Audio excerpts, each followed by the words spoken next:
ሰላም ጤና ይስጥልን ውድ አድማጭ ተመልካቾቻችን የመሃል ሚዲያ ፖለቲካዊ ዝግጅታችን ነው። በዛሬው ዝግጅቴ ላይ መጪው ጊዜ ለኢትዮጵያና ለኤርትራ ምን ይመስላል፣ በጂኦ ፖለቲካዊ ጉዳይ ላይ ከኢትዮጵያና ከኤርትራ ማን የተሻለ ተጠቃሚ ነው የሚለውን ጉዳይ እንመለከታለን። ከዚያ ውጪ ኢትዮጵያ በታላላቅ ሀገራት ተመራጭ ሆና ለመቀጠል ምን ማድረግ አለባት የሚለውን ጉዳይ እንዳስሳለን። ኢትዮጵያ በአፍሪካ ቀንድና በቀይ ባህር ላይ ያላትን የበላይነት ካልወሰደች በቀጣይ ምን ሊገጥማት ይችላል የሚለውን ጉዳይንም እንመለከታለን። ከዚያ ውጪ በትግራይ ክልል ያለው አደገኛ ረሃብ ምን ይመስላል የሚለውን ጉዳይም እንመለከታለን። ነገር ግን እነዚህን ሁሉ ሀሳቦች ከማየታችን በፊት በዛሬው ዕለት የተሰሙትን አጫጭር ዜናዎች የምንመለከት ይሆናል። እስከ ዝግጅቱ ፍጻሜ ድረስ አብራችሁን ቆዩ። ከአፍታ ቆይታ በኋላ ስንመለስ በቀጥታ ወደ መረጃዎች የማልፍ ይሆናል። እስከዚያው ሚዲያችንን ሰብስክራይብ፣ መረጃውን ደግሞ ላይክ እና ሼር ማድረጉትን አይዘንጉ።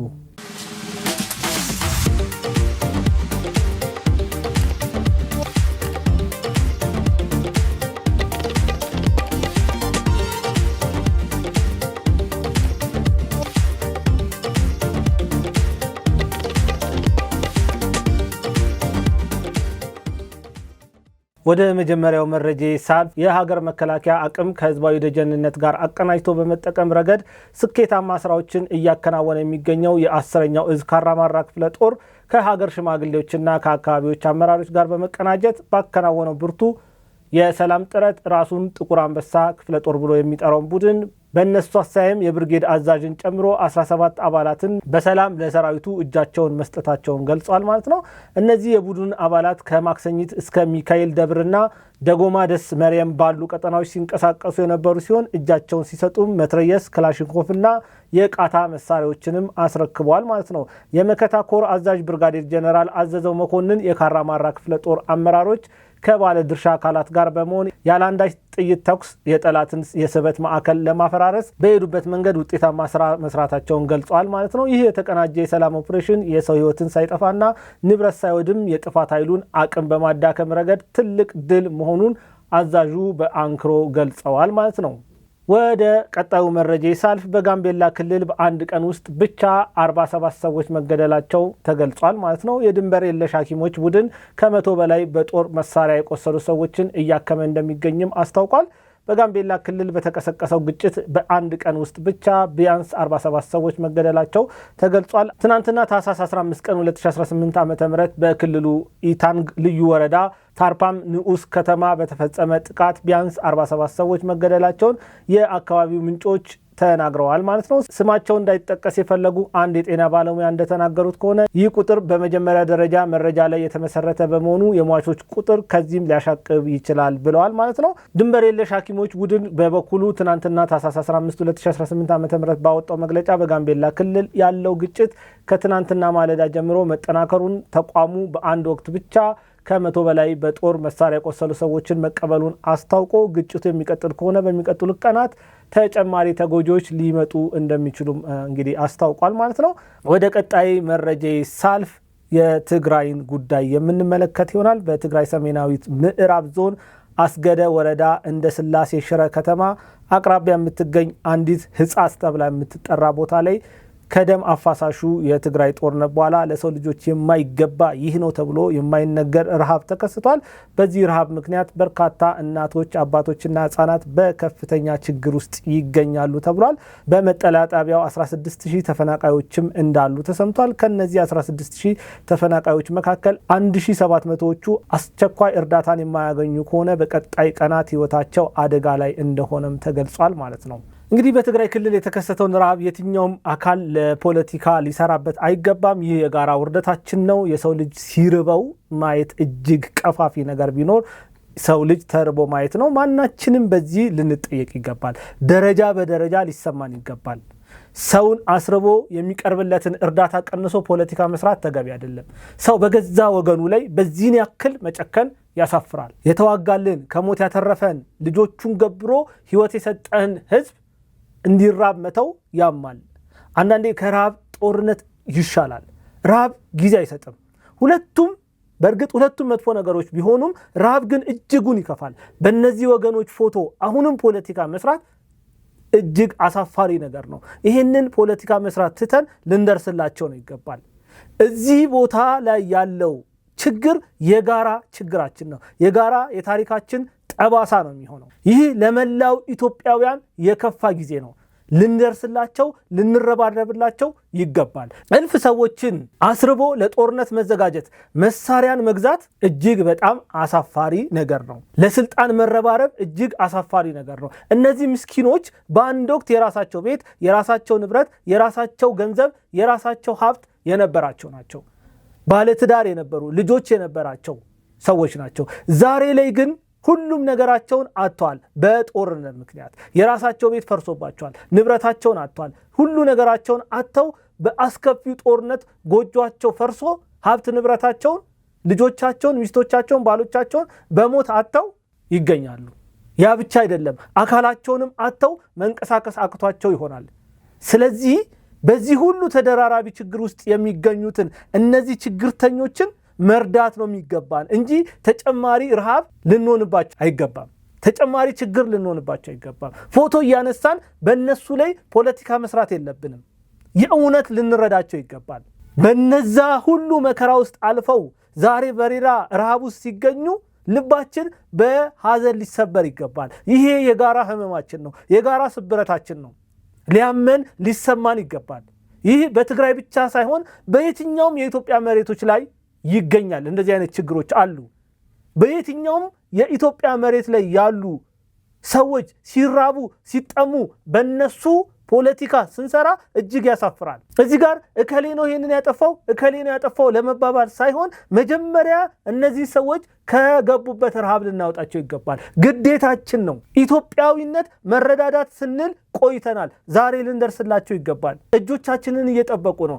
የኛን እርዳታ እየጠበቁ ነው። ትናንትና የፈለጉትን የሚበሉ ሰዎች ናቸው። በፈለጉት ቤት ውስጥ ቁጭ ብለው እንደፈለጉት ሲያደርጉ የነበሩ ሰዎች ናቸው። ዛሬ የሰው እጅ እያዩ ያሉት አጥንታቸው ገጦ ሰውነታቸው ከስቶ እጅግ አሳፋሪ ነው። ይሄ የመላው ኢትዮጵያውያን ውርደት ነው። ፖለቲከኞቻችን እዚህ ላይ ረጋ ቆም ማለት መቻል አለባችሁ። እስከ መቼ በሰው ረሃብ ፖለቲካ እየሰራን እንቆያለን? ይሄ ተገቢ አይደለም። ትናንትና እነዚህ ሰዎች ለእናንተ ሲሉ ተዋግተዋል። እናንተን ከሞት ለማዳን ህይወታቸውን ገብረዋል። ልጆቻቸውን ሰጥተዋል። ብዙ ነገር አድርገዋል። ካላቸው ላይ ሳይሆን ከሌላቸው ላይ ቀንሰው ቀለብ ቆርጠውላቸዋል። እናንተ ዛሬ ከሞት ተርፋችሁ በስልጣናችሁ ላይ ስትመለሱ ያ የነበረውን ችግር ረስታችሁ በእነሱ ላይ የዚህን ያህል ክፉ ስራ ስትሰሩ እጅግ በጣም ያሳፍራል። እነዚህ ዜጎቻችን ናቸው። ልንደርስላቸው ይገባል። ማንም የላቸውም። አይዟችሁ፣ አለንላችሁ፣ እኛ ደርሰንላችኋል ልንላቸው ይገባል። አለበለዚያ ተስፋ ማጣት ራሱ ህይወት እንዲያጡ ያደርጋቸዋል። ከራቡ በላይ ተስፋ ማጣት ይገላል። በአጠገቦቻቸው ሁሉም ነገርን አጥተዋል። ትናንትና የነበራቸውን ነገር ሁሉ አጥተው በተስፋ መቁረጥ ውስጥ ቁጭ ብለው ረሃብ ሲጨመር ከባድ ነገር ነው። ስለዚህ ልንደርስላቸው ይገባል። ሁላችንም ማለት ነው። ማንም ሰው ኃላፊነት አለበት። በዚህ ጉዳይ ላይ የምንችለውን ልናደርግ ይገባል። በዚህ አጋጣሚ ህዋቶች የሚመከሩ ከሆነ የሚሰሙ ከሆነ መንገርና መምከር የሚፈልገው አንድ ነገር አለ። ከስልጣን በፊት የሰው ልጅ ህይወት ይቀድማል። ይህን ማሰብ መቻል አለባችሁ። በሰዎች ማጣትና መቸገር ውስጥ ፖለቲካን ለመስራት የምታደርጉትን ጥረት አቁሙ። የጠቅላይ ሚኒስትር ዶክተር አብይ አህመድ መንግስትን ለመጣል ከፈለጋችሁ ቀላለው ሰዎችን በማስራብ ሰዎችን ወደ ጫካ በመላክ አይደለም። ህጋዊ ሰውነታችሁን አስመልሳችሁ ምርጫ አድርጉ። ከቻላችሁ ሐሳብ ይዛችሁና የጠቅላይ ሚኒስትር ዶክተር አብይ አህመድ መንግስት ጣሉት። ከዛ በኋላ የምትፈልጉትን ስራ ስሩ እንጂ እነዚህ ምስኪኖችን በማስራብ በማስጠማት በችግራቸው ላይ በመነገድ እናንተ ወደ ስልጣን ለመምጣት የምታደርጉትን ጥረት ማቆም መቻል አለባችሁ። ይሄ ተገቢ አይደለም። እነዚህ ሰዎች ሊያሳዝኗችሁ ይገባል። ሁሉ ነገራቸውን ሰጥቷቸዋል። ያልሰጧችሁ ምንድን ነው? ሁሉ ነገራቸውን አለን የሚሉትን በሙሉ ሰጥቷቸዋል እኮ። እናንተን እኮ ከእግዚአብሔር በላይ አይተው ከሃይማኖታቸው በላይ ህዋትን አስቀድመው ብዙ ነገር አድርገውላቸዋል። ያልከፈሉት መስዋዕትነት የለም። ለዛ ሁሉ መስዋዕትነታቸው ረሃብ ነው ወይ የሚገባቸው? ትናንትና አውቀውም ይሁን ሳያውቁ እነዚህ ሰዎች እናንተን ደግፈዋል። ከናንተ በላይ ሰው የለም ብለው ለናንተ ቆመዋል። ስለዚህ ልትደርሱላቸው ይገባል። አለንላችሁ ልትሏቸው ይገባል። ከዚህ ከፌዴራል መንግስቱ የሚበጀትላችሁን በጀቶች ታጣቂዎችን ከማደራጀት ይልቅ እነዚህ ሰዎች ወደ ቤታቸው ወደ ቀያቸው እንዲመለሱ ማድረግ መቻል አለባቸው። አሁን እኮ ወደ ቀያቸው ወደ ቦታቸው መመለስ ብቻ አይደለም ሰርቫይቭ ማድረግ አቅቷቸዋል፣ መኖር አቅቷቸዋል እኮ። ነገ ከነገ ወዲያ እኮ በህይወት ስለመቆየታቸው ምንም አይነት ዋስትና የላቸውም። ረሃብ ክፉ ነው። ጦርነት አንድ ፊቱን ይሻላል፣ ጊዜ አይሰጥም። አስቡት፣ በዛ ረሃብ ውስጥ ሆነው ምናልባት ልጆቻቸው ይኖራሉ እዛ ጋር ልጆቻቸው ራበን እያሉ ሲናገሩ እናት ምን አይነት አንጀት ነው የሚኖራት? ራሷም ተርባለች፣ ልጇም ተርቧል። ልጇን እያየች ምን አይነት ሰቀቀን ውስጥ ትኖራለች? ስለዚህ እባካችሁ ቆም ብላችሁ አስቡ። ለስልጣንስ ብላችሁ፣ ለገንዘብ ብላችሁ፣ ለ4 ኪሎ ብላችሁ የምታደርጉትን ነገር ማቆም መቻል አለባችሁ። ከየትም ቦታ የሚመጡትን ገንዘቦች ቅድሚያ ለእነዚህ ሰዎች መሰጠት መቻል አለበት። ከረጂ ድርጅቶች የሚመጡ ገንዘቦች በትክክል ለሚመለከታቸው አካል ማድረስ አለባችሁ። ይሄ ሁሉ ጭካኔ መቆም መቻል አለበት። ይህ ሁሉ አለመብሰል መቆም መቻል አለበት። በራስ ህዝብ ላይ የዚህን ያክል መጨከን አስፈላጊ አይደለም። ጠቅላይ ሚኒስትር ዶክተር አብይ አህመድን ስልጣን ማሳጣት ይቻላል፣ ቀላለው፣ ዛትማች ከባድ አይደለም እኮ። ምን ካደረጉ? በትክክለኛው መንገድ የተሻለ ሐሳብ ይዘው ከመጡ እንጂ እንዲህ አይነት ዊርድ የሆነ ስራ በመስራት ሰውን በማስራብ ሰውን በማጎሳቆል የተላከለትን እርዳታ ቀንሶ በመቀማትና በመውሰድ እንዳይበላ እንዳይጠጣ በማድረግ በምን አቅሙ ነው እሺ ይነሳስ ቢባል? አሁን እናንተ እንደምታስቡት ይሄ ህዝብ የፌደራል መንግስቱ እየጨቆነህ ነው ብላችሁ እንዲነሳ ከሆነ የምትፈልጉት የመጀመሪያው ማለት ነው። እንደዚህ ከሆነ የምትፈልጉት በየትኛው አቅሙ ነው የሚዋጋላችሁ? ነው ህዝብ የዓለም ህዝብ የፌደራል መንግስቱ ጨክኖበታል፣ የትግራይ ህዝብ እንደዚህ ሆኗል ብሎ ሌላ ዓለም አቀፍ ድርጅቶች እንዲመጡ ነው ወይ የምትፈልጉት? እነዛም ቢመጡ ወደ ድርድር ነው የሚያመጧችሁ፣ ሌላ ነገር እኮ አያመጡም። ስለዚህ እባካችሁ በትግራይ ያለው ሁኔታ ሊረግብ ይገባል። እነዚህ በረሃብ የተጎዱ እናት አባቶች፣ ህፃናቶች ሊያሳዝኑን ይገባል። ሁላችንም ኢትዮጵያውያን ልንደርስላቸው ይገባል። በቃ ጦርነት እዚህ ጋር ሊቆም ይገባል። ምንም ተስፋ የሌላቸውን ሰዎች ተስፋ ልንሆናቸው ይገባል። በዚህ መልኩ ማየት መቻል አለ። የሰው ልጆች እልቂት፣ የከተሞች ውድመት የሚመጣው በጦርነት ነው። ከጦርነት ከይሄ ካልሆነ በስተቀር ሌላ የሚገኝ ነገር የለም። ምንም ነገር ማድረግ አንችልም። የሰው ልጆችን እልቂት፣ የከተሞችን መውደም፣ የሰው ልጆችን አካል መጉደል፣ ከቤት ንብረት መፈናቀል፣ መራብን የምናስቀረው ጦርነትን በቃ ስንል ነው። በጦርነት የሚመጣ ውጤት የለም ህዝብን ከማስጨረስ ህዝብን ከማሳለቅ ውጪ ማለት ነው። ጦርነት ማለት ሁለት የሚተዋወቁ ሰዎች ወይም ሁለት የሚተዋወቁ ቡድኖች በተጣሉበት ምክንያት ምንም የማይተዋወቁ ሰዎች እርስ በርሳቸው የሚጫረሱበት ነው። ይሄ እውነታው ነው። የዓለም እውነታ ይሄ ነው። መሪዎቹ እርስ በርሳቸው ይተዋወቃሉ። እርስ በርሳቸው ባልተግባቡበት ጉዳይ ምንም የማይተዋወቁ በየትኛው አቅጣጫ ያሉ ሰዎች በጦርነት እንዲሳተፉ ይደረግና ያልቃሉ ማለት። ጦርነት ሲጀመር ባለሀብቶች ከተረፋቸው ገንዘብ ላይ ገንዘብ ያዋጣሉ። መንግስት መሳሪያ ያቀርባል። የድሃ እናት ግን ልጆቿን ነው የምትሰጠው። ሌላ ምንም የምትሰጠው ነገር የለም ማለት ነው። ጦርነቱ ሲጠናቀቅ ሁለቱ ባለስልጣናት እጅ ለእጅ ይጨባበጣሉ።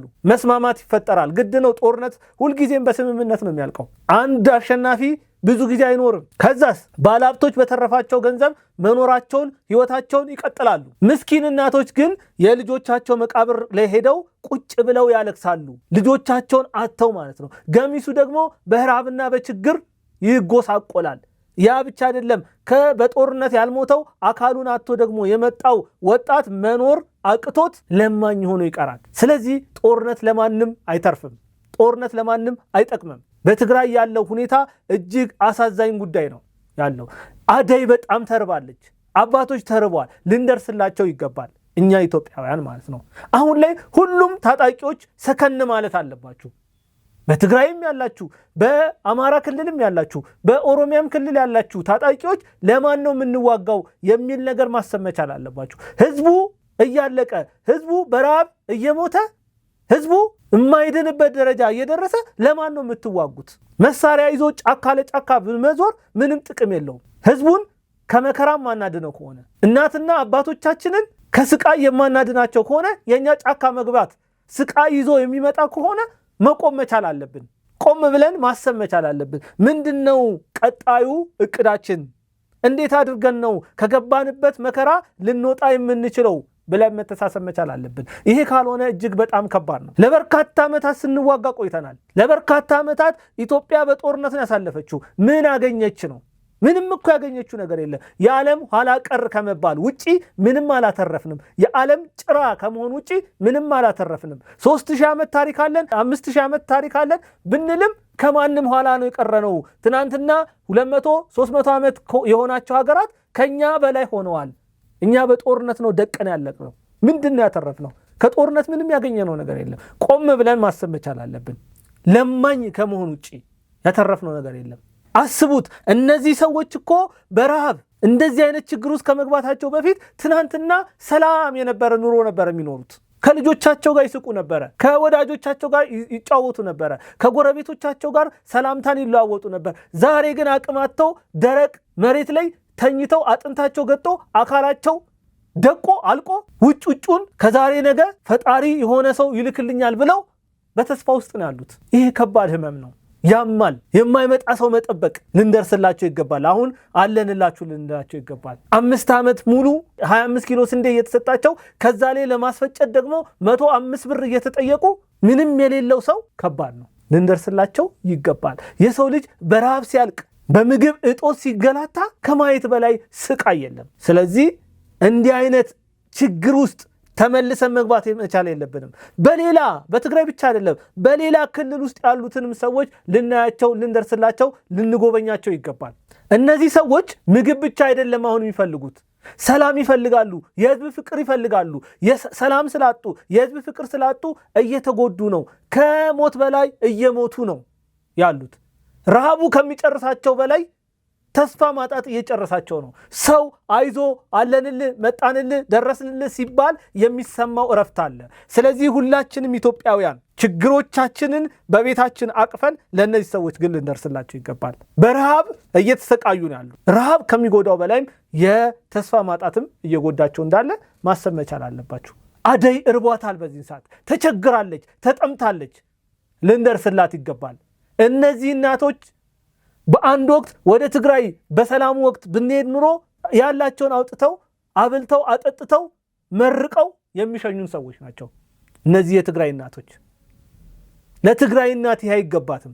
አልጋዋን ለቃ እግርህን አጥባ ምግብ አብልታ የምትሸኝህ እናት ናት። አባቶች በዛ ምድር ተቸግረዋል፣ አቅም አጥተዋል። ያ የፈለገውን ተራራ ሲወጣ የነበረው ጉልበታቸው ዛሬ ዝሏል። ረሃብ አድክሟቸዋል። ጦርነት ሁሉን ነገር ቀምቷቸዋል። በሐዘን ተኮራምተዋል። በብዙ ችግር ውስጥ ያሉት የልጆቻቸውን ማጣት፣ የሚስቶቻቸውን ማጣት፣ የእናት አባቶቻቸውን ማጣት እኮ እያሉ ችለውት ነው ያሉት። በዛ ላይ ረሃብ ተጨምሮባቸዋል። በትግራይ ክልል ያለው ነገር እጅግ አስከፊ ነገር ነው። ሁላችንም ባለን አቅም ልንደርስላቸው ይገባል። በዚያ ክልል የተከሰተው ረሃብ ፖለቲካ ልንሰራበት አይገባም። ይህ የጋራ ውርደታችን ነው። የጋራ ችግራችን ነው። የጋራ ህጸጻችን ነው። የጋራ ችግራችንን ደግሞ በጋራ ነው ማከም መቻል ያለብን። የጋራ ስህተቶቻችንን በጋራ ነው ማረም መቻል ያለብን። እነዚህ ሰዎች እየተራቡ እየተጠሙ እየተቸገሩ የሚሰራ ፖለቲካ መኖር መቻል የለበትም። በዚህ ምድር እጅግ ከባድ ነገር ረሃብ ነው። ትልቅ ስቃይ ረሃብ ነው። ከረሃብ በላይ ስቃይ የለም። ጊዜ አይሰጥም።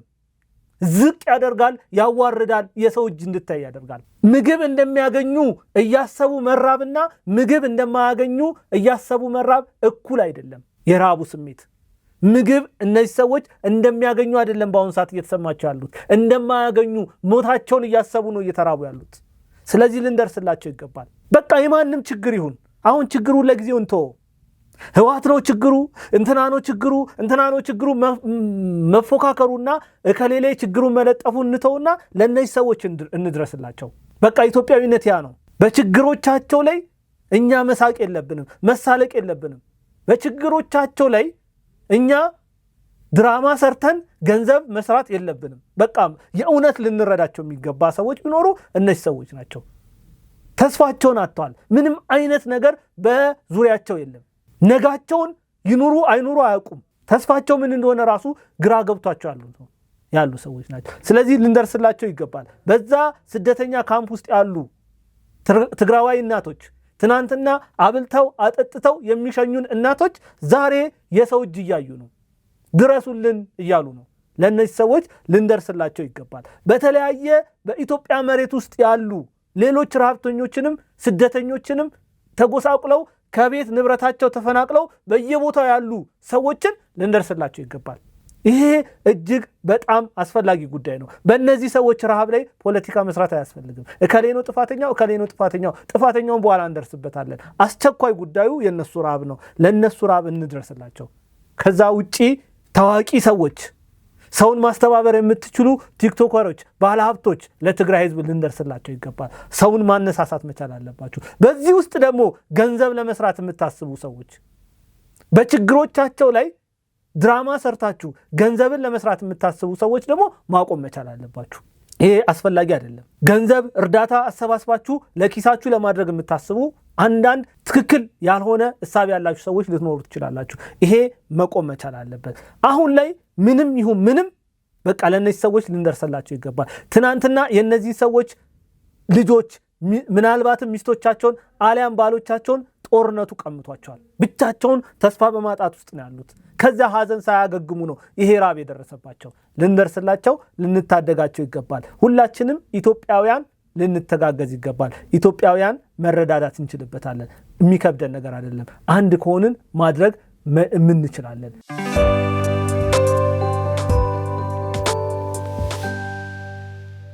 ወደ ቀጣዩ መረጃ ሳልፍ ከፕሪቶሪያው ስምምነት በኋላ የኢትዮጵያ መንግስት ለትግራይ ክልል 45 ቢሊዮን ብር ድጋፍ ማድረጉን ጠቅላይ ሚኒስትር ዶክተር አብይ አህመድ በአንድ ወቅት ማብራራታቸው ይታወሳል። እነዚህን ገንዘቦች ከገቢዎች ሚኒስቴር፣ ከገንዘብ ሚኒስቴር፣ ከግብርና ሚኒስቴር፣ ከጤና ሚኒስቴር፣ ከትምህርት ሚኒስቴር የተውጣጡ እንደሆነም ጠቅላይ ሚኒስቴሩ በወቅቱ በተናገሩት ሰዓት ተናግረዋል ማለት ነው። እንግዲህ እነዚህን ገንዘቦች ለትግራይ ክልል በተለያየ ጊዜ መሰጠቱንና ከፕሪቶሪያ ስምምነት በኋላ መንግስት የትግራይ ክልልን ችላ እንዳላለ አስረድቷል ማለት ነው።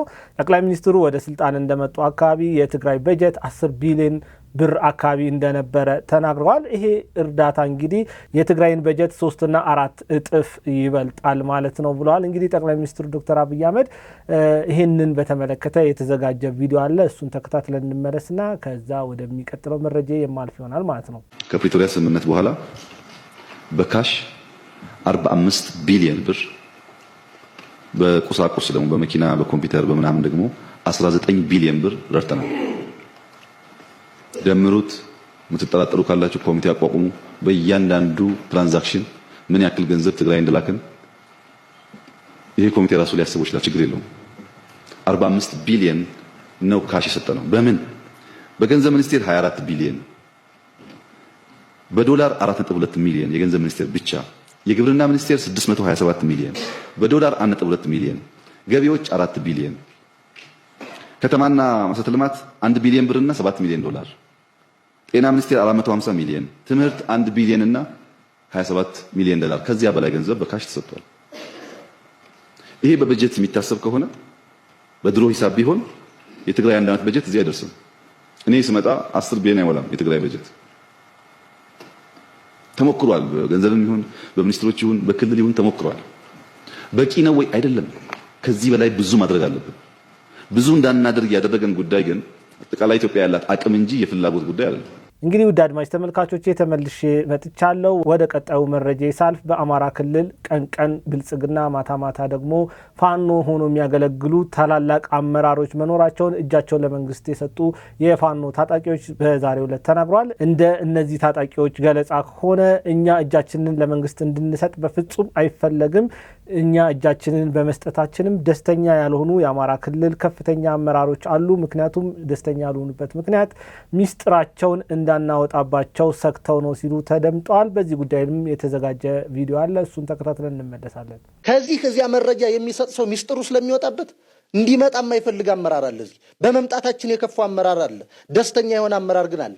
ከምንም በላይ ሰላም የሚናፍቀው ከምንም በላይ ቤተሰቦቻችን እንዴት እንደሚንገላቱ እናንተ እዚህ ቁጭ ብላችሁ ነው። እኛ እዛ ስናያቸው ግን እናለቅሳለን። ትምህርት ቤት በስንት እንትን የተገነባ ትምህርት ቤት የምግብ ማብሰያ ሆኗል፣ ወድሟል። ስታየው ሁሉ ነገሮች ያሳዝናል። አርሶ አደሩ ስታየው እሱ በቆሎ እንጀራ ነው የሚበላ፣ ለእኛ ግን ሳይወድ በግዱ ጤፍ ያወጣል። ወዶን አይደለም፣ መንግስትም ፈጥኖ ስላልደረሰለት ነው። እኔ ከደማሸሽ እንግዲህ ደማሸሽ የከተማ ጥግ ነው። በአንድ ቀን 2.2 ሚሊዮን ብር ግብር ተሰብስቧል። ባላርፍ ላይ አርሶ አደሩ እየመጣ ማለት ነው። እንዳይቀር ማታ ማን ይደርስለታል? ጭንቅ ስለሆነበት ብቻ እያለቀሰ በእግሩ ከደማሸሽ ባላረፍ መጥቶ 2.2 ሚሊዮን ብር ለጽንፈኛ ቡድን ገቢ አድርጓል በአንድ ቀን። ምክንያታዊ እንኳን አይደለም የሚረሸኑ ሰዎች ምክንያታዊ አይደለም። እኔ በእርግጠኝነት በጦርነት ከሞተው እኔ ጅበላ ስንቆጥር ባለፈ በጦርነት ከሞተው እዚያው ራሱ ጽንፈኛ ቡድን የረሸነው ሰው ይበልጣል። ማንን ነው የሚረሽን ነው? የሚረሽን ማንን ነው? የአማራ ህዝብ ሞተ ብሎ አማራን እየገደለ እንዴት አይነት ትግል ነው? የአማራ እህት ተደፈረሽ ብሎ ራሳችን እየደፈርን እንዴት አይነት ትግል ነው? እንግዲህ ውድ አድማጭ ተመልካቾቼ ወደ ቀጣይ መረጃ ሳልፍ ደግሞ ብርጋዴር ጀነራል አዲሱ መሐመድ በመራዊ በተደረገ ህዝባዊ ስብሰባ ላይ የተናገሩት ንግግርን ነው የምንመለከተው። ብርጋዴር ጀነራል አዲሱ መሐመድ በመራዊ በተደረገው ስብሰባ ላይ የሀገር መከላከያ ሰራዊት ለህዝብ ሰላም የቆመ የሀገር ክብር ነው ሲሉ ተናግረዋል ማለት ነው። ብርጋዴር ጀነራሉ እኛ ለሀገር ክብር እየታገልን እንገኛለን፣ የህዝብ ክብርን ለማጽናት እየታገልን ብንሆንም ጽንፈኛው ቡድን ግን እኛን ክዶናል፣ በሀገር መከታው ላይ ክህደትን ፈጽሞ እኛን ለማጥቃት እየተንቀሳቀሰ ይገኛል፣ እኛ የሀገር መከታነን፣ እኛን ክዶናል ሲሉ ተናግረዋል። ይህ ቡድን የመኖር መብታችሁን እየነፈጋችሁ ነው፣ ስለዚህ እንዳትኖሩ እያደረጋችሁ ይገኛል። ምላስ የሚቆርጥ ቡድን ነው ይሄ ቡድን። እናቶችን የሚገድል አባቶችን የሚገድል መስቀል የጨበጡ ካህናቶችን አዋርዶ በጭካኔ የሚገድል ቡድን ስለሆነ ልትታገሉት ይገባል። ይህንን ቡድን በጋራ ታግለን ክልሉን ሰላም ማድረግ ይገባናል ሲሉ ተናግረዋል እኚህ ብርጋዴር ጀነራል ማለት ነው። ከዛ ውጭ የተናገሩት ህዝቡ ካልታገለ ምንም አይነት ሰላም መምጣት አይችልም፣ እኛ ብቻችንን የምናመጣው ነገር የለም፣ እናንተ ከኛ ጋር ሆናችሁ ከመከላከያ ሰራዊት ጎን ተሰልፋችሁ ይሄንን ጽንፈኛ ቡድን ከክልሉ ማጥፋት ይጠበቅብናል ሲሉ ተናግረዋል ማለት ነው። ወደ ቀጣዩ መረጃ ሳልፍ የመጀመሪያው የኦሮሚያ ክልል ርዕሰ መስተዳደር የሆኑት ሐሰን አሊ ከ27 ዓመት ቆይታ በኋላ ወደ ሀገራቸው መመለሳቸው ዛሬ ተሰምቷል ማለት ነው። አቶ ሐሰን አዲስ አበባ ቦሌ ዓለም አቀፍ አውሮፕላን ማረፊያ ሲደርሱ የኦሮሚያ ክልል መንግስት ርዕሰ መስተዳደር አቶ ሽመልስ አብዲሳ አቀባበል አድርገውላቸዋል። የኦሮሚያ ክልል ርዕሰ መስተዳደር አቶ ሽመልስ አብዲሳ በማህበራዊ ትስስር ገጻቸው ባሰፈሩት መልእክት አቶ ሐሰን አሊ ወደ 3 አስርተ ዓመታት ከሚደርስ ጊዜ በኋላ ወደ ቤተሰቦቻቸው ሲመለሱ የተቀበልኳቸው ከታላቅ ክብር ጋር ነው ብለዋል ማለት ነው። የቀድሞ የኦሮሚያ ክልል ርዕሰ መስተዳደር የሆኑት አቶ ሐሰን አሊ የክልሉ መንግስት ዛሬ ለደረሰበት ደረጃ በግንባር ቀደምነት ከሚጠቀሱ ግለሰቦች መካከል አንዱም ናቸው ሲሉ አቶ ሽመልስ በማህበራዊ ድረገጻቸው ላይ ባሰፈሩት ሐሳብ ገልጸዋል ማለት ነው። አቶ ሐሰን አሊ ከ1984 ዓ.ም ጀምሮ እስከ 1987 ዓ.ም ድረስ የመጀመሪያው የኦሮሚያ ክልል ርዕሰ መስተዳድር ሆነው አገልግለዋል ማለት ነው። እንግዲህ ወደ ቀጣዩ መረጃ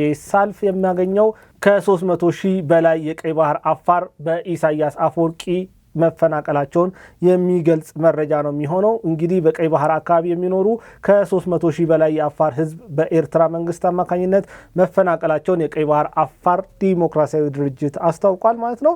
በኤርትራ መንግስት በአፋር ህዝብ ላይ የመብት ጥሰት መፈጸሙን የተናገሩት የድርጅቱ ሊቀመንበር ኢብራሂም ሀሩር ናቸው ማለት ነው። ከነዚህም ውስጥ የቀይ ባህር አፋር ህዝብ ከታሪካዊ መሬታቸው በህገወጥ መንገድ እንዲፈናቀሉ ማድረጉንና ወደ ጎረቤትና ሌሎችም ሀገራት መሰደዳቸውን ገልጸዋል ማለት ነው።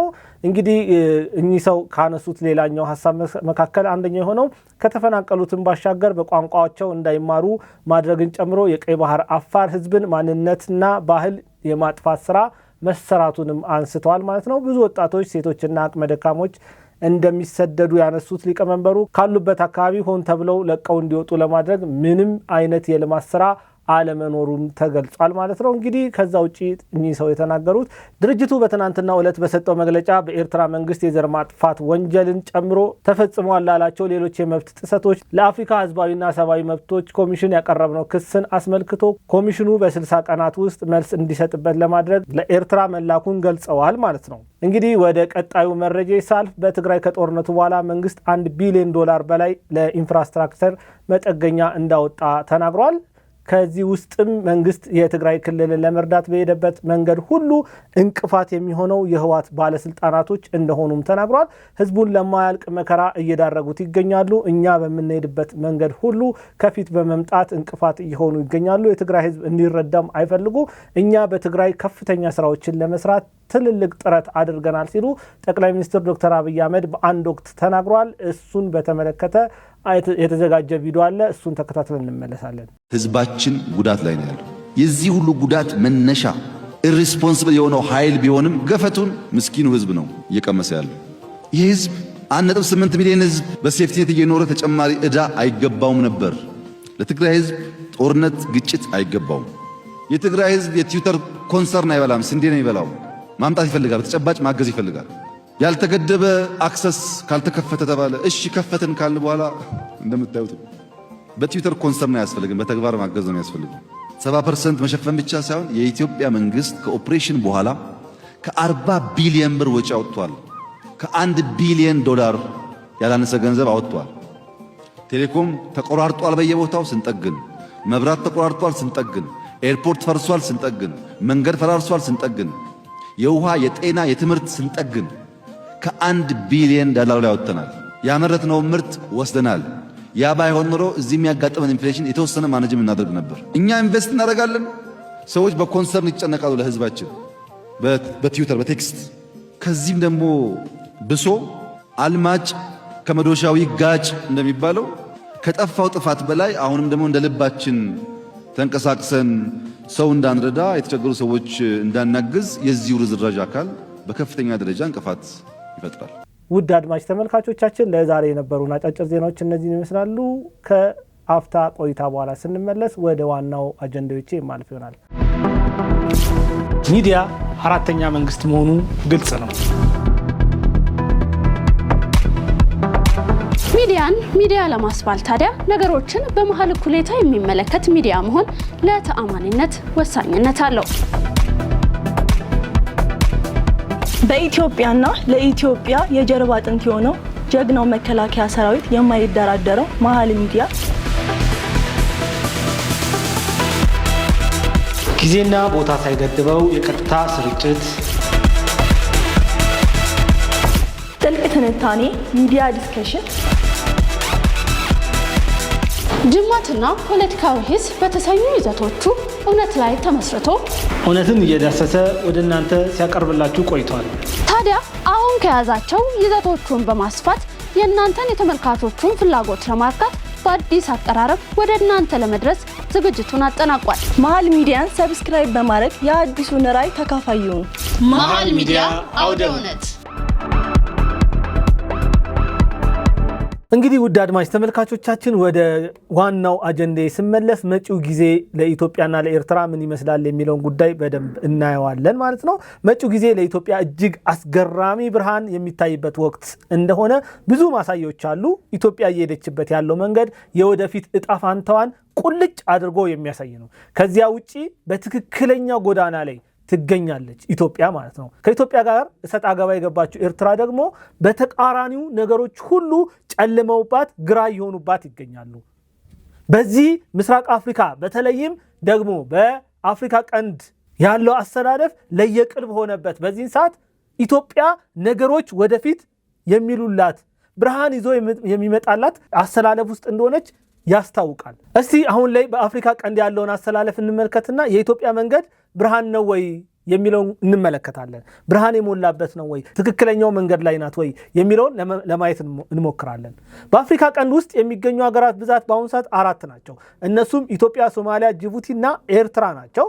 ያው ሶማሌላንድ ሀገር ስላልሆነች እንጂ ራሷን የቻለች ሀገር ብትሆን ኑሮ በዚህ ሰዓት የአፍሪካ ቀንድ ሀገራት ውስጥ ልትካተት ትችል ነበረ። ግን ዞሮ ዞሮ የአፍሪካ ቀንድ ውስጥ ያልተካተተችው ራሷን የቻለ ሀገር ስላልሆነች ነው። ሌላ ራሷን የቻለች ሀገር ያልሆነች በዚህ በአፍሪካ ቀንድ ውስጥ ልትካተት የምትችል ሀገር የነበረችው ምንድናት? ፑንትላንድ ናት። ሶማሌላንድና ፑንትላንድ ከፊል ራስ ጋዝ ሀገራት ስለሆኑ እንጂ እነሱ ቢደመሩ ኑሮ እነሱ ሀገር ቢሆኑ ኑሮ በአፍሪካ ቀንድ ያለውን የሀገራት ብዛት ወደ 6 ይወስዶ ነበር ማለት ነው። የአፍሪካ ቀንድ የሚባለው ቦታ በተለያየ ምክንያት ዓለም ላይ ከሚገኙ ቦታዎች ሁሉ እጅግ በጣም አስፈላጊ ቦታ ነው። የሚገርማችሁ ነገር ማለት ነው፣ አንደኛ የዓለም የንግድ እንቅስቃሴ የሚደረግበት ቦታ ነው ይሄ ቦታ ማለት ነው። ሁለተኛ በተለያዩ ተፈጥሯዊ ሀብት የበለጸገ ቦታ ነው ይሄ ቦታ ማለት ነው። ሶስተኛ ታሪካዊና ተፈጥሯዊ ቅርሶችን የያዘ ስትራቴጂካዊ ቦታ ነው ማለት ነው። ስለዚህ እነዚህ 3ቱ ነገሮች ይሄንን ቦታ ከሌሎች የዓለም ክፍላተ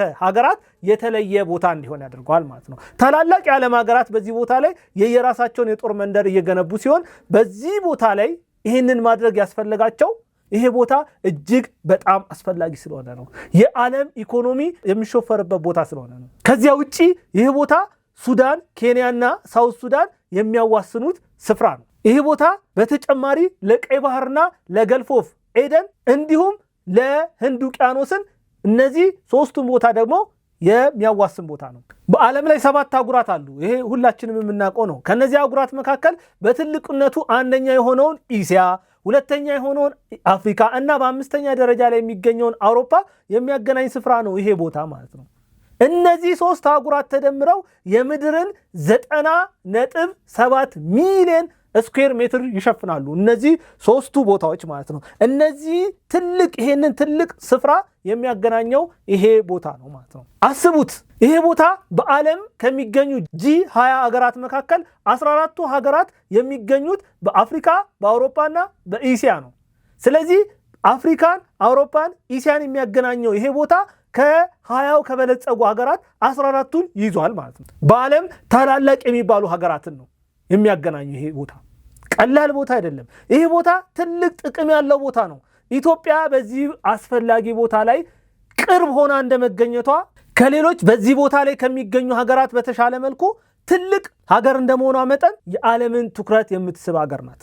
ወደድንም ጠላንም ይሄ እውነታ ነው። የበለጠ ሳቢ መሆን ግን አለባት። የበለጠ ሳቢ ለመሆን ብዙ ነገሮችን ማድረግ ይገባታል። ከፍ ለማድረግ ራሷን ተወዳጅ ለማድረግ አንዱ ዋነኛው ነገር በኢኮኖሚ ራሷን ማሳደግ ነው። ከዛ ውጪ ግን እጅግ በጣም አስፈላጊ ነገሩ ምንድነው? የራሷ የምታስተዳድረውን ወደብ ማግኘት አለባት በዚህ ቦታ ላይ። አንለስ አዘርዋይስ በሂደት ሁሉ ነገሯን ሉዝ እያደረገች ትመጣለች። ይህንን ወደብ ለማግኘት ደግሞ የተለያዩ እንቅስቃሴ ማድረግ አለባት፣ እያደረገችም ትገኛለች። ለዚያም ነው ጠቅላይ ሚኒስትር ዶክተር አብይ አህመድ ይሄ እጅግ አስፈላጊ የሆነ ቦታ ላይ ኢትዮጵያ የራሷ መሬት እንዲኖራት በዚህም በዛም እያለ ያለው። ይሄ በደንብ ልንረዳው የሚገባ ነገር ነው። እንዲሁ በቀላል የሚታለፍ ነገር አይደለም። ብዙ ጊዜ ኢትዮጵያ ወደብ ስትፈልግ በቅንጦት መልኩ የሚያዩና የሚያጣጥሉ ሰዎች እንዲሁም ነገር ፍለጋ ነው በማለት ለማሾፍ የሚመኙ ሰዎች የዓለምን ሁኔታ አልተረዱም፣ ወይ ደግሞ ቢረዱም አይፈልጉትም። ከተለያየ ጥቅም አንጻር ማለት ነው። ዓለም አሁን የደረሰችበት ነባራዊ ሁኔታ እጅጉን አስፈላጊ ነው ይሄ ቦታ ለዚያ ምቹ ሆኖ ለመገኘት ማለት ነው።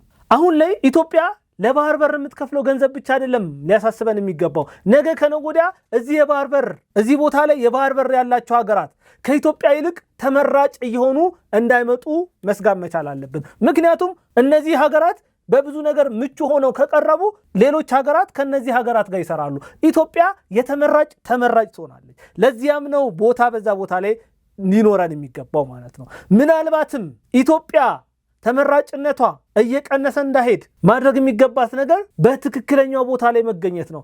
ጅቡቲም፣ ኤርትራም፣ ሶማሊያም እንደ ሀገር ጠንካራ ያልሆኑ ሀገራት ስለሆኑ እንጂ ጠንካራ ሀገራት ቢሆኑ ኑሮ ምናልባት ሶማሊያ በአልሻባብ ባይፈተን ኑሮ፣ ኤርትራ ራሱ በኢሳያስ አፈወርቂ ባይፈተን ኑሮ፣ ጅቡቲም መሬቶቿን እየሸጠች የሀብታም ሀገር ሪል ስቴት ባትሆን ኑሮ እና የምር ሀገር ሆና ቢሆን ኑሮ በርትተው ጠንክረው ቢሰሩ ኑሮ ኢትዮጵያ ከባድ ሁኔታ ውስጥ ትወድቅ ነበረ። የኢትዮጵያ ሁኔታ ከባድ ነበረ የሚሆነው። ስለዚህ ኢትዮጵያ በባሌም ሆነ በቦሌ እነዚህ ሀገራት ሳይነቁ የራሷን ወደብ ማግኘት ያስፈልጋታል። እዛ ቦታ ላይ እነዚህ ሀገራት እንደ ሀገር ሰርቫይቭ ያደረጉ ጊዜ ኢትዮጵያ ጉዷ ነው የሚፈለው። ይህንን አስቀድመን መረዳት መቻል አለብን። ኢትዮጵያ 130 ሚሊዮን ህዝብ ስለያዘች ብቻ አይደለም አሁን ከረንትሊ ይሄ ቦታ ያስፈልገናል ምናምን ማለት ያለባት። ነገ ከነገ ወዲያ ከዓለም እውነታ ጋር እኩል ለመሄድ ከፈለገች ማድረግ የሚገባን ነገር ይሄንን ነው ማድረግ የሚገባት። ቦታ መያዝ ነው የሚገባት። ቦታ ይዘ ነው የምትከራከረው። አለበለዚያማ በቃ ባሪያ ነህ፣ ሁልጊዜ ለማኝ ነህ። የጅቡቲ ለማኝ ነህ፣ የኤርትራ ለማኝ ነህ፣ የሶማሊያ ለማኝ ነው የምትሆነው። እነዚህ ሀገራት ሀገር ሆነው ጠንክረው ከኢትዮጵያ በላይ በኢኮኖሚ ሰርቫይቭ ማድረግ የቻሉ ቀን አለቀልን። እንደፈለጉ ነው የሚዘውሩን። የዓለምን እውነታ መረዳት መቻል አለብን። ትንንሽ ሀገራት በኢኮኖሚ ጠንካራ የሆኑ ሀገራት ታላላቅ ሀገራትን ሲፈትኑ እያየን ነው በአሁኑ ሰዓት። እና በዛ ልክ ደረጃ ራሳችንን ሳናጣው በየትም እዚህ ቦታ ላይ የራሳችንን ስፍራ መያዝ ይገባናል። እንግዲህ በአፍሪካ ቀንድ ያሉ ሀገራት የተለያዩ የኢኮኖሚ የፖለቲካና የማህበራዊ አስተላለፍ አላቸው። ለምሳሌ ኢትዮጵያ ከተባበሩት አረብ ኤሚሬቶች ከሶማሊያና ጅቡቲ ጋር መልካም ወዳጅነት ፈጥራለች በአሁኑ ሰዓት ማለት ነው። ኤርትራ ደግሞ ከግብፅና ከሱዳን ጋር ወዳጅነትን ፈጥራለች። ይሄ እውነታው ነው።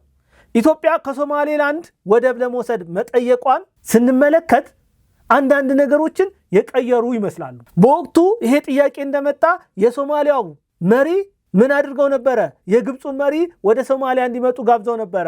እሳቸው ብቻ አይደለም፣ የግብፁ መሪ ደግሞ የሶማሊያው መሪ ወደ ካይሮ እንዲመጡ ጋብዟቸው ነበረ።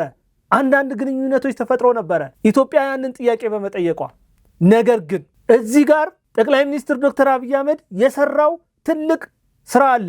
የሶማሊያው መሪ ከግብፅ ይልቅ ኢትዮጵያ ትሻለኛለች እንድትል ያደረገው ማለት ነው። ኢትዮጵያ በጋራ ማደግን ነው የምትፈልገው። ግብፅ ደግሞ የራሷን ጥቅም ማስጠበቅ ብቻ ነው የምትፈልገው። ስለዚህ ምንድን ነው ያደረገው? የኢትዮጵያ ጠቅላይ ሚኒስትር ዶክተር አብይ አህመድ ከሶማሊያው መሪ ጋር ተወያይተው ወደ አንድነት፣ ወደ ስምምነት፣ ወደ ህብረት መጥተዋል። ለዚህም ማሳያነት የሶማሊያው መሪ የሆኑት ሐሰን ሼክ መሐመድ በህዳሴው ምርቃት ላይ ኢትዮጵያ ተገኝቶ ነበረ። ባለፉት ወራት ብቻ 3 ጊዜ መጥተዋል እኚህ ሰውዬ። ከዚህ ውጭ የህዳሴው ግድብ መመረቅ ለግብፅ መሪር ሐዘን ቢሆንም ሶማሊያ ግን በምርቃቱ ላይ ተገኝታለች። በህዳሴው ግድብ ላይ ከተገኙ ጥቂት መሪዎች መካከል አንዱ የሆኑት የሶማሊያው መሪ ናቸው። መርሳት የለብንም። ኢሳያስ አፈወርቂ ያልመጣው ግብፅን ለማስደሰት ሲል ነው። እኚህም ሰው እኮ በወቅቱ ግብፅን ለማስደሰት ሲሉ አለመምጣት ይችሉ ነበር፣ መቅረት ይችሉ ነበር። ነገር ግን ከኢትዮጵያ ጋር መሆኑ፣ ከኢትዮጵያ ጋር መቆሙ አስፈላጊ እንደሆኑ ስላመኑበት በህዳሴው ግድብ ላይ መጥተዋል። ያ የህዳሴው ምርቃት እኮ ብዙ ነገር ያሳወቀን ምርቃት ነው። ወዳጆቻችንና ጠላቶቻችንን የለየንበት ምርቃት ነው። ያ የህዳሴው ግድብ ምርቃት ጠቅላይ ሚኒስትር ዶክተር አብይ አህመድን ያስለቀሰ ምርቃት ነው። የኢትዮጵያ መቻልን፣ የግብፅን ድንፋታ ከሽሮ ያልዘለለ እንደሆነ ያሳወቀበት ምርቃት ነው። ቀላል ምርቃት አይደለም። ጠላቶቻችን አይኖቻቸው እያየ በአፍሪካ አንደኛ የሆነውን ታላቁን ግድብ ሰርተን የመረቅንበት ጊዜ ነው። ከጠቅላይ ሚኒስትሩ እንባ ጀርባ ምን ያህል መገፋቶች፣ ምን ያህል መተቸቶች፣ ምን ያህል መጠላቶች፣ ምን ያህል አለመፈለጎች እንዳስተናገደ ዛሬ ላይ ቆመን ማሰብ እንችላለን። ሁሉም መገፋቶች፣ ሁሉም መተቸቶች፣ ሁሉም መጠላቶች ግን በችሎታችን እንድንቆም አድርጎናል። ለዓለም ህዝብ የኢትዮጵያ ህዝብ ምን ያክል ሚስጥር ህዝብ እንደሆነ ያሳወቅንበት ግድብ ነው ይሄ ግድብ ማለት ነው። በዚህ ግድብ ምርቃት ላይ ሶማሊያ ከኢትዮጵያ ጎን ስትቆም፣ ኤርትራ ደግሞ ለግብፅ ብሎ በቦታው ላይ አልተገኘም። ይሄ የመቻላችንን ጥግ ያሳየንበት ነው። ባልፈለጉን ቁጥር ከፍ የምንል፣ በገፉን ቁጥር የምንጠነክር፣ በመቱን ቁጥር የምናይል፣ በናቁን ሰዎች ፊት በክብር መቆም እንደምንችል ያሳየንበት ግድብ ነው ይሄ ግድብ ማለት ነው። በዚህ ግድብ ላይ የግብፁ መሪ አብዱል ፈታህ አልሲሲና የውጭ ጉዳይ ሚኒስቴር በድር አላቲ እያለቀሱ እኛ በክብር ከፍ ያልንበት ግድብ ነው ይሄ ግድብ። በዚህ ግድብ ላይ የተገኙት የጅቡቲው መሪ ኦማር ጊሌም ቢሆን ከወራት በፊት ኢትዮጵያን ለማበሳጨት በሚል ለግብፅ ወደብ ለመስጠት ተስማምቶ ነበር። ይሁን እንጂ የኢትዮጵያው መሪ ጠቅላይ ሚኒስትር ዶክተር አብይ አህመድ በአምባሳደር ሬድዋን ሁሴን የሚመራ ልዑክ ቡድን ወደ ጅቡቲ መላካቸው ይታወሳል። ከዚያም ውጭ ትናንትና በአደም ፋራ የሚመራ ልዑክ ቡድን ወደ ጅቡቲ አቅንቷል። ማቅናት ብቻ አይደለም፣ ከፕሬዝዳንት እስማኤል ኦማር ጊሌ ጋር ተወያይቷል። መወያየት ብቻ አይደለም፣ የዶላሬ ወደብን ጎብኝተው ተመልሷል ማለት ነው። የግብፁን ፕሬዝዳንት አልሲሲ ከህዳሴው ግድብ መመረቅ በፊትም ሆነ ከምርቃቱ በኋላ ኢትዮጵያን ለማንበርከክ ብዙ ጥረት እንደሚያደርጉ ሲፎክሩ ቆይቷል። እሳቸው ብቻ አይደለም፣ የውጭ ጉዳይ ሚኒስትራቸውም እኮ ቢሆን በተለያየ አጋጣሚ በህዳሴው ግድብ ከኢትዮጵያ ጋር ምንም አይነት ግንኙነት፣ ምንም አይነት ድርድር ከዚህ በኋላ የለም፣ አብቅቷል፣ የኛ ነገር ወደ ጦርነት ሊያመራ ይችላል፣ ኢትዮጵያን እናንበረክካለን ሲሉ ቆይቷል። እሳቸው ብቻ አይደለም፣ የውሃ ሚኒስቴሩም እኮ ኢትዮጵያ የገነባችው የህዳሴ ግድብ ብላክ ቦክስ ነው ሲሉ ጠርተውታል። እነዚህ ሰዎች ሲያሻቸው ግብፅ የውሃ መብቷን ለማስከበር ማድረግ ያለባትን ሁሉ ታደርጋለች ሲሉ ቆይቷል። ሲያሰኛቸው ደግሞ ጦርነትም ቢሆን ከፍተን ኢትዮጵያን እናንበረክካታለን ሲሉ ሲዝቱ ቆይቷል። ያ ብቻ አይደለም፣ በአዊሶም በኩል በሶማሊያ ወታደሮቻቸውን ለማስፈር ሙከራ አደረጉ። በጅቡቲ ወደብ መገንቢያ ቦታ ወሰዱ። የኢትዮጵያ የቀይ ባህር ጥያቄ እንዳይሳካ በአረብ ሊግ አማካኝነት የአረብ ኔቶን እንመስርት፣ መሪነቱን ለእኔ ስጡኝ ስትል ቆየች። ያም አልሆነም፣ አልተሳካላትም። ኳታር፣ ሳውዲና የተባበሩት አረብ ኤሚሬቶች አይሆንም አሉ። በጭራሽ ሳውዲ ጭራሽ ይለይልሽ ብላ ከፓኪስታን ጋር ወታደራዊ ስምምነት ፈጸመች። ግብፅን ትታ ማለት ነው። ግብፅ በሁሉም ሙከራዎች አድርጋለች። ያ ብቻ አይደለም፣ የኤርትራውን መሪ ኢሳያስ አፈወርቂ ከአንድም 2 ጊዜ በካይሮ ቀይ ምንጣፍ እያነጠፈች ተቀብለዋለች፣ በኢትዮጵያ ላይ ለመዶለት። ከሁሉም በላይ ደግሞ ጠቅላይ ሚኒስትር ዶክተር አብይ አህመድ በፓርላማ ውሏቸው 1 ሚሊዮን% እርግጠኛ ነኝ ኢትዮጵያ ተዘግታ አትኖርም ሲሉ መናገራቸውን ተከትሎ ኢሳያስ በፍጥነት ወደ አልሲሲ ሀገር ሄዷል። 5 ቀን በካይሮ ቤተ መንግስት መሽገው መክረዋል በኢትዮጵያ ላይ።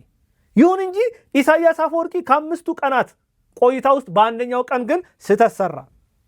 ለግብፅ ሚዲያ ቃለ ምልልስ እንዲያደርግ ተጠይቆ ቃለ ምልልስ አደረገ። በዚያው ቃለ ምልልስ ላይ አንድ መናገር የሌለበት ግብፅን ያላስደሰተ የቀጠናውን ሁኔታ ሊያውክ የሚችል ንግግር ተናገረ። ኢሳያስ አፈወርቂ ምን አለ? በቀጠናው የጦር ሰፈር የሚገነቡ ሀገራት ናቸው ለአፍሪካ ቀንድ መበጥበጥ ዋነኛ ተጠያቂ፣ ቀጥሎ ደግሞ ለነዚህ ሀገራት የጦር ሰፈር መገንቢያ የሚሰጡ ሀገራት ናቸው ሲል ተናገረ። ይሄ ለግብፅ ምቾት አልሰጣትም። ምክንያቱም በቀይ ባህር ዙሪያ 11 ታላላቅ ሀገራት ናቸው የጦር ሰፈር የመሰረቱት። ለነዚህ የጦር ሰፈር የሰጡት ደግሞ 2 ሀገራት ናቸው፣ ሶማሊያና ጅቡቲ ናቸው። ስለዚህ በቀጥታ የኢሳያስ ንግግር ከነዚህ ሀገራት ጋር ግብፅን የሚያላትም አይነት ሆኖ አገኘችው። የኢሳያስ ንግግር ከነዚህ ሁሉ ሀገራት ጋር እንደሚያጣላት ስታስብ የኢሳያስ ላይ ያላትን ሐሳብ ገሸሽ አደረገች። ገሸሽ ለማድረጓ የተለያዩ ምክንያቶችን ማንሳት እንችላለን። የመጀመሪያው ምክንያት ምንድነው? በ4 ሀገራት ሆነው በቀይ ባህር ዙሪያ የጦር ልምምድ አደረጉ። ማንን ሳያካትቱ? ኤርትራን ሳያካትቱ። ሁለተኛ ሌላ ምልክት፣ ግብፃውያን ምን አሉ? ስለ ቀይ ባህር ኤርትራ አይመለከታትም ሲሉ ተናገሩ። ይህንን የተናገሩት የግብፁ የውጭ ጉዳይ ሚኒስቴር በድር አላቲ ናቸው። እኚህ ሰው ይሄን ብቻ አይደለም ያሉት፣ ኤርትራ ለነዋሪዎቿ ምቹ ያልሆነች ስደተኛ የሚበዛባት ሀገር ናት፣ በዚህ ሀገር ያለው መንግስት ሰውን የማያኖር ነው ብለው ተናገሩ ማለት ነው። እነዚህን ንግግሮች ስታዩ በሁለቱ ሀገራት መካከል ክፍተት እንደተፈጠረ ልትረዱ ትችላላችሁ። ግብፅ የአሜሪካው መሪ የሆኑት ፕሬዚዳንት ዶናልድ ትራምፕ እስራኤልና ሐማስን ለማደራደር ወደ ግብጿ ሻርም-ኤል ሼክ ከተማ መምጣታቸው ይታወሳል። የዛን ሰዓት ለትራምፕ ትልቅ የግብፅ የክብር ኒሻን ለመስጠት አስባ ነበረ። በዚህ ኒሻን አማካኝነት የትራምፕን ትኩረት ለማግኘት ነው ይህንን ያደረገችው። ነገር ግን አልተሳካላትም። በኢትዮጵያ ዙሪያ ያልዶለተችው ያላደረገችው ነገር የለም። ግን ሁሉም ነገር አልተሳካላትም።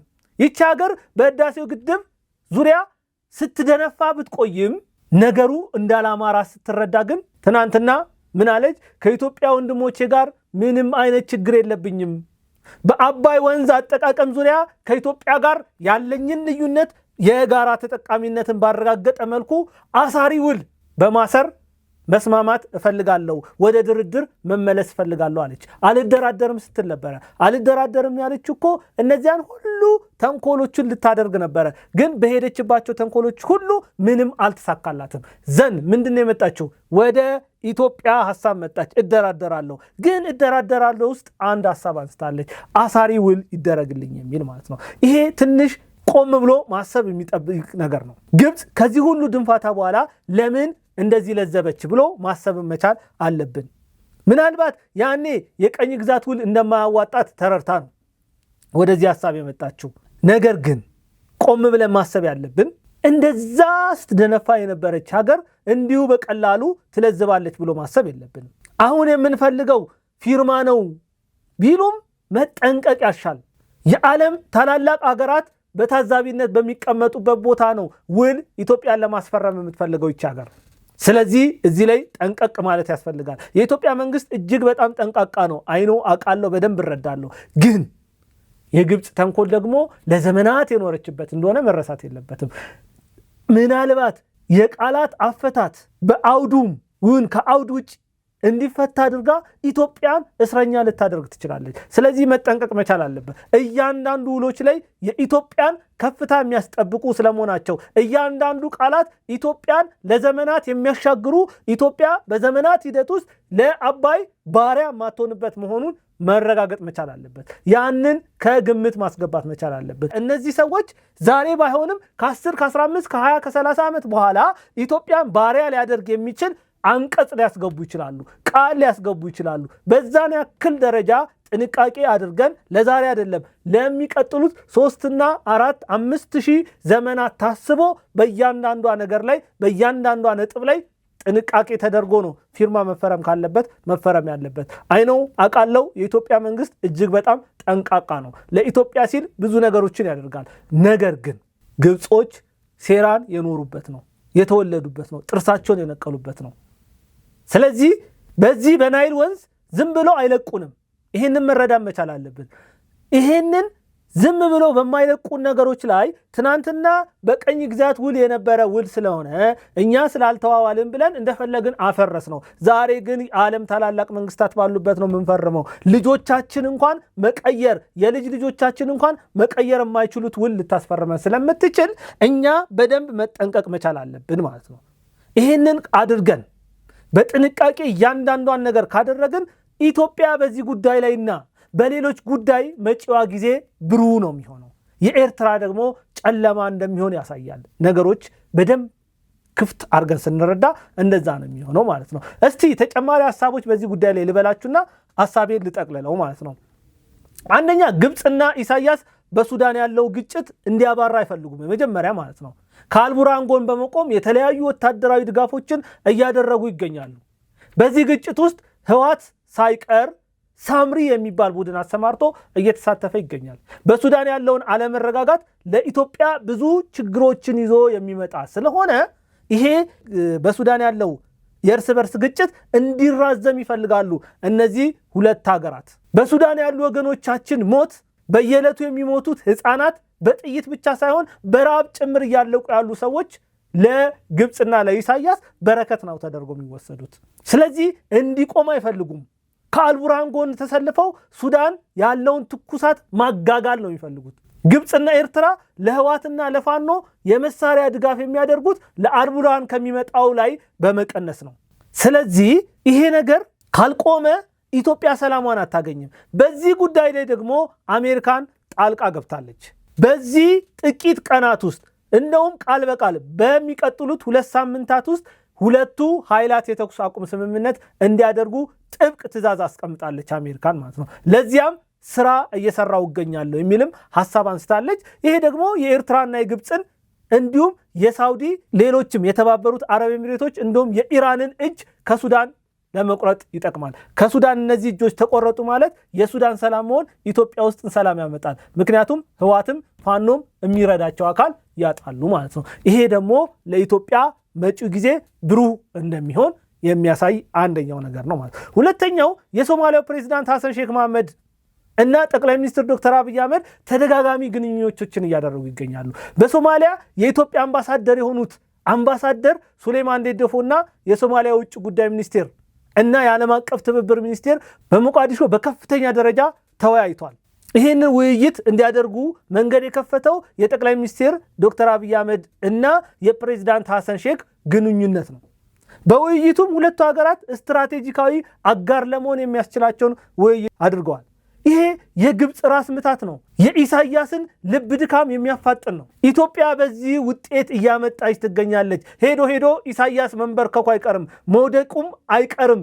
ስለዚህ ኢትዮጵያ በአሁኑ ሰዓት ማሰብ ያለባት ከኢሳያስ በኋላ በኤርትራ ስለሚኖረው መንግስት እንጂ የኢሳያስ ጉዳይ ያበቃለት ጉዳይ ሆኗል። የአሰብን ጉዳይ እንዴት አድርጌ እልባት መስጠት እችላለሁ በሚለው ጉዳይ ላይ ነው መንቀሳቀስ መቻል ያለባት። ይሄ ለኢትዮጵያ ሌላኛው ብርሃናዊ መንገድ ነው ማለት ነው። ሶስተኛው ፌዴራል መንግስቱ ጋር ሲመጣ ተለማማጭ፣ ትግራይ ሲሆን ደግሞ ጦርነት ቀስቃሽ እየሆነ ያለው ህወሓት በታደሰ ወረደ ተመርቶ አዲስ አበባ መምጣቱ ይታወሳል። ባለፉት 3 ቀናት ከአሜሪካን ከእንግሊዝና ከአውሮፓ ህብረት ጋር ስብሰባ ተቀምጧል። በዚህ ስብሰባ ላይ ከነዚህ ሀገራት የተውጣጡ ተወካዮችና የአውሮፓ ህብረት ተወካዮች ለህወሓት ከፍተኛ ማስጠንቀቂያ ሰጥተውታል። ይህ ማስጠንቀቂያ አርፋችሁ ተቀመጡ፣ ከፌዴራል መንግስቱ ጋር ተስማምታችሁ ቆዩ፣ ከሻዕቢያ ጋር በጥምር ጦርነት ለመክፈት እያሰባችሁ ያላችሁትን ነገር አቁሙ፣ በአፍሪካ ቀንድ ለሚፈጠረው ችግር ተጠያቂ የምትሆኑት እናንተ ናችሁ የሚል ከፍተኛ ማስጠንቀቂያ ተሰጥቷቸዋል። ይሄ ህወሓት እጇ ከተቆረጠ ነገር ዓለሙ ሰላም ነው የሚሆነው። ስለዚህ የኢትዮጵያን መጪው ጊዜ ብሩህ እንደሆነ እንድናይ ይረዳናል ማለት ነው። አራተኛ አሜሪካን፣ እስራኤል፣ ቱርክ፣ ሩሲያ፣ ጣሊያን፣ ፈረንሳይ፣ ቻይና፣ ህንድ፣ ቤላሩስ፣ ኳታር፣ ኢራን፣ ኡጋንዳ፣ ሩዋንዳ እና ኬንያ የመሳሰሉት ሀገራት ወደብን በተመለከተ ከኢትዮጵያ ጎን የተሰለፉ ሀገራት ናቸው። ሳውዲን ብትሆን ለኢሳያስ አፈወርቂ ከኢትዮጵያ ጋር ተስማምተ ቆይ፣ የጅዳን ስምምነት አክብር የሚል ቀጭን ትዕዛዝ ተሰጥቶታል። ይሄ የኢትዮጵያን መጪ ጊዜ ሰላማዊ ኢኮኖሚያዊ ውጤት የምናገኝበት እንደሆነ የሚያስረዳን ነው ማለት ነው። አምስተኛውና የመጨረሻው ለኢትዮጵያ መጪው ጊዜ ብሩህ እንደሆነ የሚያሳውቀው የኢትዮጵያ መከላከያ ሰራዊት በጋዛ እንዲሰማራ በአሜሪካን ጥሪ መቅረቡ ነው። ይሄ ደግሞ አሜሪካን ከኢትዮጵያ ጥያቄዎች ጎን እንድትሰለፍ አንደኛው መንገድ ይሆናል ማለት ነው። ኢትዮጵያ የአሜሪካንን ፍላጎት አክብራ የምትንቀሳቀስ ከሆነች አሜሪካንም ለኢትዮጵያ መሰረታዊ ጥያቄዎች ከጎኗ ልትሰለፍ ትችላለች ማለት ነው። የአሜሪካን ከኢትዮጵያ ጎን መቆም ጥቅሙ በተባበሩት መንግስታት ውስጥ ለሚኖሩ የትኛውም ጥያቄዎች፣ የትኛውም ስብሰባዎች አሜሪካን ዶሚናንሷ ከፍተኛ ስለሆነ ለኢትዮጵያ አዎንታዊ ተጽዕኖ ይኖረዋል ማለት ነው። ይሄ ማለት በቃ አበቃ የኢትዮጵያ ፍላጎት ሁሉ ይሳካል ማለት ግን አይደለም። አሜሪካን ከጎናችን ሆነች ማለት ለብዙ ነገሮች አስፈላጊ ሁኔታ፣ አስፈላጊ መንገድ መክፈቻ መንገድ በር ሊሆን ይችላል ማለት ነው። እዚህ ላይ ግን መዘንጋት የሌለብን የኢትዮጵያ ወታደር ከዚህ በፊት በአፍሪካ ውስጥም ሆነ በዓለም አቀፍ ደረጃ ሰላም ሲያስከብር ቆይቷል ማለት ነው። በኮንጎ፣ በላይቤሪያ፣ ብሩንዲ፣ ዳርፉር፣ ሩዋንዳ፣ በደቡብ ሱዳን እና ሶማሊያ ተሰማርቶ ህግ ሲያስከብር ቆይቷል። እስቲልም የሚያስጠብቅባቸው ሀገራቶች አሉ። የኢትዮጵያ ወታደር ህግን አክብሮ ህግን ተፈጻሚ የሚያደርግ ዲሲፕሊን ያለው ወታደር ነው። የኢትዮጵያ ወታደር በአፍሪካ ብቻ አይደለም፣ በኢሲያ ደግሞ በደቡብ ኮሪያ መሰማራቱ ታሪክ ይነግረናል። ታሪክ የሚዘነጋው አይደለም። የጋዛን ጥያቄ ኢትዮጵያ ከተቀበለች በኢሲያ አህጉር ሁለተኛ ቦታው ይሆናል ይሄ የጋዛ ስፍራ ሰላም ለማስከበር ማለት ነው። እነዚህ ነገሮች ደማምረን እያንዳንዷን ዶት ገጣጥመን ስንመለከት የኢትዮጵያ መጪ ጊዜ ብሩህ እንደሆነ ማሰብ እንችላለን። እነዚህ ነገሮችን ደምረን ስናየው ኢትዮጵያ ከጦርነት ወጥታ በሰላማዊ መንገድ የምትሄድ ከሆነ ከኤርትራ የተሻለ መጪዋ ጊዜ እጅግ ብሩሃን የሆነ እንደሆነ ያሳያል ማለት ነው። ኤርትራ ደግሞ ኢሳያስ አፈወርቂን እስካላስወገደች ድረስ በሐዘኗ፣ በመከሯ፣ በችግሯ የምትቆይ ሀገር ትሆናለች ብዬ አስባለሁ።